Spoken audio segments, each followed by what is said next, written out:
Well, kia ora, good afternoon, everybody. Can I just extend a very warm welcome to Parliament for all of you who are visiting with us. Thank you for being here. Can I just acknowledge our great Education Minister, Eric Sanford. Can I also acknowledge Catherine Wedd and say, Catherine, thank you for your members' bill. Such a big catalyst for this piece of work and such an important piece of work. Can I also acknowledge Carl Bates and all of the work actually of the members of the Select Committee for Education and Workforce Select Committee. You did some great work on this. There's some friends of this cause, the incredible team from B416 who have advocated so strongly in this area. To all the principals and the students that are with us today, thank you for coming along and thank you for caring about this topic as well. And just to every parent and to every advocate who's pushed for action to keep our children safer online, thank you for being here too. Look, today our government is taking action to get children under the age of 16 off of social media. And I want to be clear from the outset that what is at the heart of this decision. It's not about technology, it's actually about our children. And this is something that I've cared about for a long time, since well before I came into politics, actually. And as a dad and now as Prime Minister, it is something I feel very, very strongly about. Because I hear it everywhere I go. I think of the mum I recently met who lies awake at night because her daughter is being bullied online and is self-harming, unable to live up to the images that she is bombarded with every single day. I think of a couple of dads that I've met who worry about who their kids are talking to and what they're actually being shown. And I think of the mums and dads right across this country who feel powerless, who feel like they simply cannot compete with an algorithm that has been designed to keep their children scrolling. And they're not imagining it. 1 in 3 of our teenagers now spends 5 hours or more a day on social media. And when you ask the young people themselves, nearly 40% say they wish social media had never been invented. Just let that sink in. Our own kids are telling us this thing is doing them harm.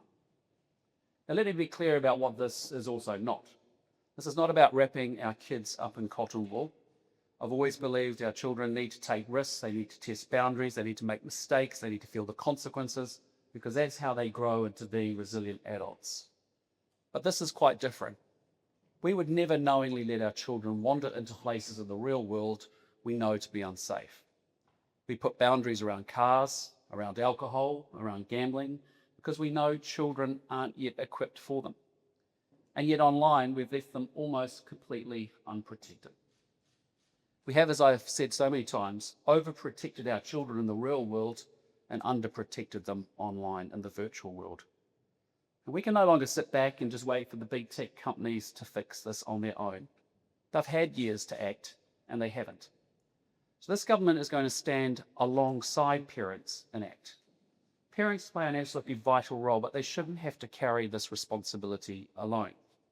Creating healthier digital childhoods requires actions from all of us, parents, government, schools, technology companies, and communities alike.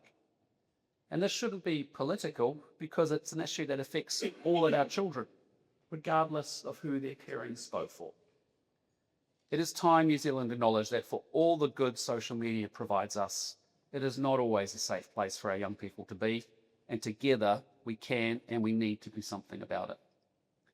Now, I know there's going to be people who say this is just way too hard, that it can't be done. And we heard exactly the same thing when we banned phones in stores. And look what happened. Playgrounds are louder, kids are more present and more focused, there's a lot less cyberbullying going on, and yes, windows are getting broken by balls at lunchtime again, just the way that they should be. And if we can do that, surely we can do this. And I won't pretend that it will be simple or that it will be perfect. We won't get every single child off social media. Some will always find players around it. But frankly, it's just way too important not to at least try. But it will make a big difference for me, and it will shift what we accept as normal. And it will help protect the generations of children who come after. Because our kids don't get a second shot at childhood, and for me, that makes this worth the fight.